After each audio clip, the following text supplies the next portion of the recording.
నమస్తే, welcome to our channel. నేను సిరి.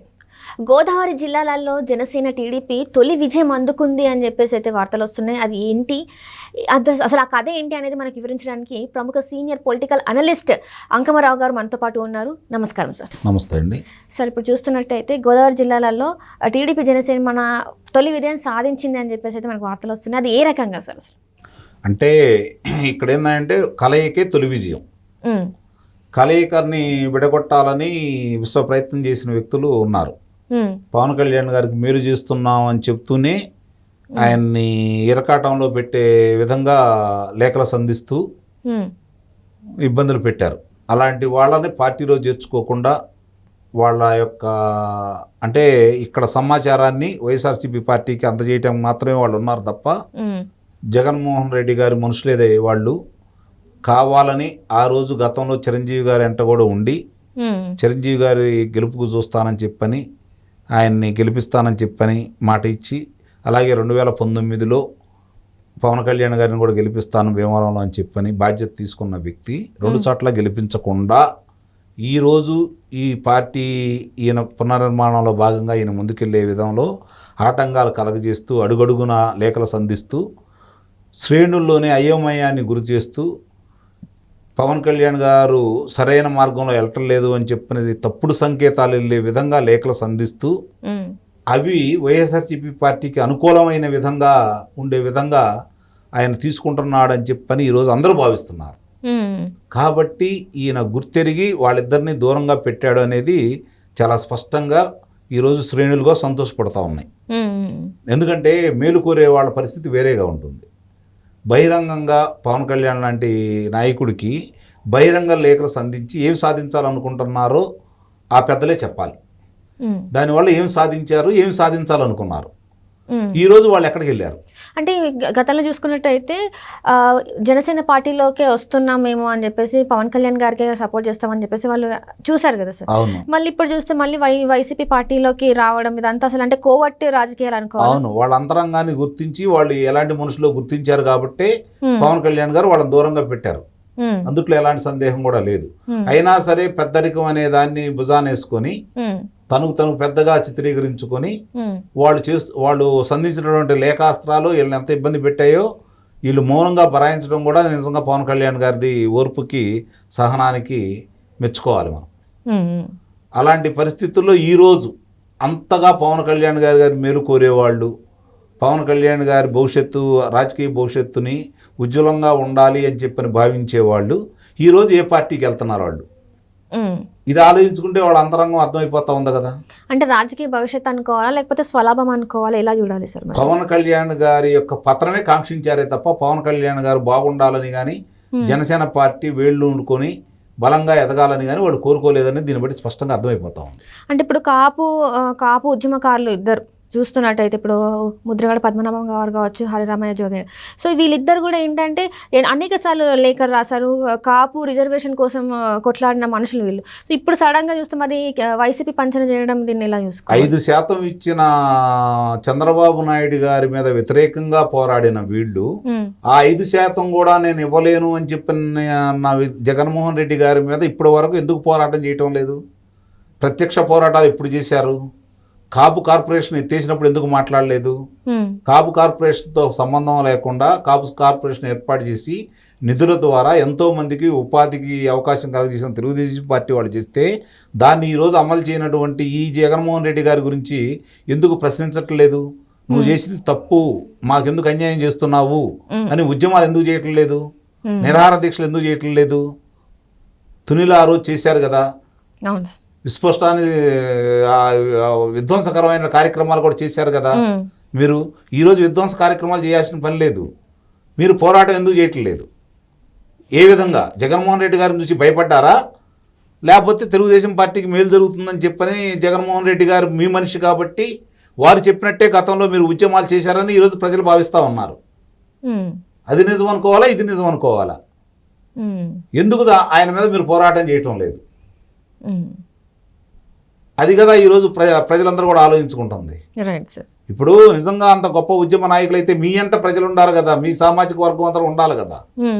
ఈరోజు వాళ్ళు ఎందుకు మీ వెంట లేరు అంటే మీరు చెప్పేదానికి మీరు చేసేదానికి సంబంధం లేదని, మీ వల్ల వాళ్ళకి న్యాయం జరగదని చెప్పని వాళ్ళు భావించారని చెప్పి భావించాల్సి వస్తుంది ఈరోజు. కాబట్టే ఈరోజు మీరు ప్రముఖంగా వెలిగిపోవాల్సిన మీరు, పేరు ప్రఖ్యాతులతోటి బాగా ఉండవలసిన మీరు, ఈరోజు మీ ద్వారా 10 మందికి వీళ్ళని పలానా చాటు నిలబెట్టండి అని చెప్పి నిలబెట్టి గెలిపించుకోగల శక్తి సామర్థ్యాలు ఉన్నాయని చెప్పి భావిస్తున్న మీరు ఈరోజు వేరే వాళ్ళు పంచం చేయాల్సిన అవసరం ఎందుకు వచ్చింది? అది కదా ఈరోజు చెప్పండి, ఏం అవసరం జరుగుతుంది అక్కడ? దానివల్ల మీరు ఈ వయసులో ఏం సాధిస్తారు? కాపు కార్పొరేషన్ ఏమైనా ఏర్పాటు చేపిస్తారా? లేకపోతే కాపులకి ఏదైనా రిజర్వేషన్లు తీసుకురాగలుగుతారా? లేదా తెలుగుదేశం పార్టీ వాళ్ళు చేసిన దానికంటే ఎక్కువ ప్రయోజనాలు ఏమైనా చేకూర్చగలుగుతారా? ఏం చేయగలుగుతారు మీరు? ఆ రోజు తెలుగుదేశం పార్టీలో ఉండగా మీరిద్దరు మంత్రులుగా ఉన్నారు.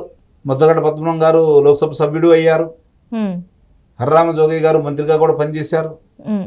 ఈరోజు మీ పరిస్థితి ఏంటి? ఈరోజు ఎందుకు ఇలా ఉన్నారు?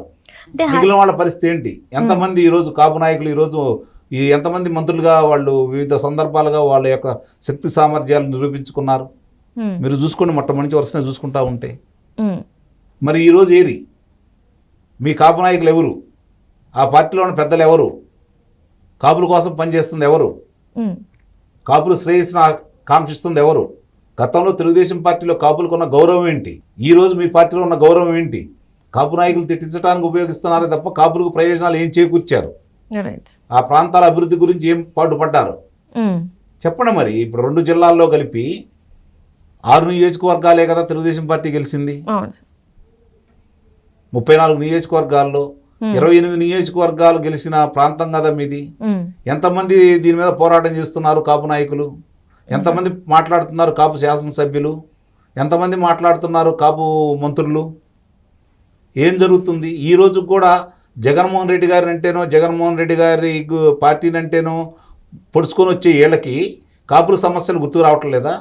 కాపుల మీద జరిగే దాడులు గుర్తు రావట్లేదా? అంటే వైఎస్ఆర్సీపీ పార్టీలో ఉండవాళ్లే కాపులా? మిగిలిన వాళ్ళు కాపులు కాదా? వాళ్ళ గురించి ఆలోచించరా?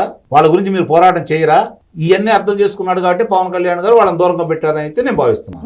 అంటే ఇప్పుడు ఇదే సందర్భంలో ఏంటంటే జనసేనాని అధ్యక్షుడు పవన్ కళ్యాణ్ గారు ఢిల్లీ కూడా వెళ్తున్నారు అని చెప్పేసి మనకి సమాచారం ఉంది. అంటే ఇవాళ ఈవినింగ్ వరకైనా వెళ్తారని చెప్పేసి మనకి సమాచారం ఉంది. సో ఇందులో ఏంటంటే పొత్తుకు సంబంధించి కానీ లేకపోతే సీట్లకు సంబంధించి కానీ ఒక క్లారిటీ వచ్చే అవకాశం ఉందంటారా? అంటే ఇక్కడ భారతీయ జనతా పార్టీ పొత్తులో భాగంగా తెలుగుదేశం పార్టీ కంటే ముందు పవన్ కళ్యాణ్ గారు భారతీయ జనతా పార్టీ తోటి కలిసి ఉన్నారు. మేము ఎన్డీఏలో కలిసి ఉన్నానని చెప్పారు. అట్లాగే తెలంగాణ ఎన్నికల్లో కూడా ఆయన పోటీ చేయడం కూడా జరిగింది వాళ్ళతో పాటు కలిసి. సరే, ఫలితాలు అనుకూలంగా రాకపోవడం అనేది రాజకీయంగా సహజం. పోటీ చేసిన వాళ్ళందరూ గెలవరు కాబట్టి దాని గురించి మేము పెద్దగా ఆలోచించాల్సిన అవసరం లేదు. కాకపోతే తెలుగుదేశం పార్టీ వాళ్ళు కూడా సముఖంగా ఉన్నారు కాబట్టి పొత్తుల్లో భాగంగా 2 పర్యాయాలు కేంద్ర పెద్దలతోటి చంద్రబాబు నాయుడు గారు కూడా మాట్లాడారు కాబట్టి ఇప్పుడు వీళ్ళు మొన్న ప్రకటించుకొని ఉన్నారు కాబట్టి ఇప్పుడు వాళ్ళిద్దరికి అనుసంధానకర్తగా ఉన్నటువంటి పవన్ కళ్యాణ్ గారు ఢిల్లీ పెద్దలను ఒప్పించేసి పార్టీలోకి వస్తున్నారని చెప్పి ఆయన సంకేతాలు స్పష్టంగా ఇస్తున్నారు కాబట్టి ఆ బాధ్యత ఆయనే భుజాన్ని వేసుకొని దాని గురించి ఒక రూపం తీసుకురావటానికి ఓ ప్రకటన కోసం వెళ్తున్నారనే భావించాలి. అంటే దీనికన్నా ముందు మన బాబు గారితో మంతనాలు జరపడం, అంటే వాళ్ళ నివాసంలోనే 1 గంట పైననే మంతనాలు జరపడం జరిగిందని చెప్పేసి మనకి వార్తలు వస్తున్నాయి. అయితే ఈ క్రమంలో అమిత్ షా గారికి కొన్ని కండిషన్స్ పెట్టారు, అంటే సీట్ల విషయంలోనే. కండిషన్స్ అంటే నేను ఒప్పుకోను, కానీ అంటే వాళ్ళకి మనం కలిసి ప్రయాణం చేయాలనుకుంటున్నాం కాబట్టి ఇదిగో ఈ స్థానాల్లో మనం ఇప్పుడు పోటీ చేసాము, వాళ్ళు ఏ స్థానాల్లో పోటీ చేయాలనుకుంటున్నారు వాళ్ళకి చెప్పండి. పొత్తుల్లో భాగంగా ఒకవేళ నేనైతే ఇన్ని ఇవ్వగలుగుతాను, దాన్ని మీరు ఒప్పించండి అని చెప్పి ఉండొచ్చు. దానికోసమే వీళ్ళు కలిసి మాట్లాడుకున్నారని అయితే నేను భావిస్తున్నాను. నిన్న రాత్రి జరిగిన మంతనాల సారాంశం అదేనైతే నేను భావిస్తున్నాను. ఎందుకంటే పొత్తుల్లో భాగంగా గెలిచే స్థానాలు మాత్రమే ఇవ్వాలి కాబట్టి దానికి ఇన్ని లోక్సభ స్థానాలు, ఇన్ని శాసనసభ స్థానాలు అని చెప్పని ఈయన పవన్ కళ్యాణ్ గారు ముందు నుంచి ఉంటారని అయితే నేను భావిస్తున్నాను. అదే సమాచారాన్ని పవన్ కళ్యాణ్ గారు వాళ్ళకి చేరవేసి వాళ్ళ ఏం మాట్లాడుకున్నారో మళ్ళీ ఈయనతోటి మాట్లాడుకొని మళ్ళీ ముగ్గురు కలిసి కూర్చొని ప్రకటిస్తారని అయితే నేను భావిస్తున్నాను. అంటే ఇప్పుడు పొత్తుల విషయంలో అయితే క్లారిటీ వచ్చే అవకాశం ఉందా సార్? నిస్సందేహంగా కలిసే ప్రయాణం చేస్తున్నారని 3 పార్టీల వాళ్ళు కూడా భావిస్తున్నారు. దాంట్లో అత్యధికులు కూడా అంటే ఇప్పుడు జనసేన కావచ్చు, భారతీయ జనతా పార్టీలో వాళ్ళు కావచ్చు 100% మంది తెలుగుదేశం పార్టీతో కలిసి ప్రయాణం చేయాలని శ్రేణులు కోరుకుంటున్నాయి. తెలుగుదేశం అధినేత ముఖ్యమంత్రిగా కాకూడదని దుర్బుద్ధి దురాశ ఉన్నటువంటి కొంతమంది తెలుగుదేశం పార్టీకి వ్యతిరేకంగా మొట్టమొదటి భావజాలంతో ఉన్నటువంటి జనసేనలో ఉన్నటువంటి కొంతమంది, భారతీయ జనతా పార్టీలో ఇప్పుడు కూడా జగన్మోహన్ రెడ్డి గారికి మేలు చేయాలని నిరంతరం కలవరిస్తున్నటువంటి వ్యక్తులు తప్ప మిగిలిన వాళ్ళందరూ కూడా తెలుగుదేశం పార్టీతోటి కలిసి ప్రయాణం చేయాలని కోరుకుంటున్నాయి. రెండు పార్టీల వాళ్ళు కూడా అత్యధికులు 95% మంది.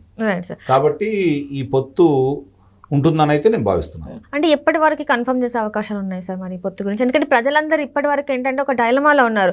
అసలు పొత్తు అంటున్నారు, ఇంతవరకు ఒక క్లారిటీ అయితే ఇవ్వలేదని చెప్పేసి. మరి ఇది ఎప్పటి వరకు వాళ్ళు క్లారిటీ ఇచ్చే అవకాశం ఉంది సార్? చూడాలి మరి. అంటే ఇప్పుడు ఈ 10-15 తారీఖుల్లోపే సంపూర్ణంగానే అందరికి అర్థమైపోతుంది. ఎన్నికల నోటిఫికేషన్ ముందే ఒక రూపానికి వస్తుందని అయితే నేను భావిస్తున్నాను. Right sir, right. Thank you so much sir.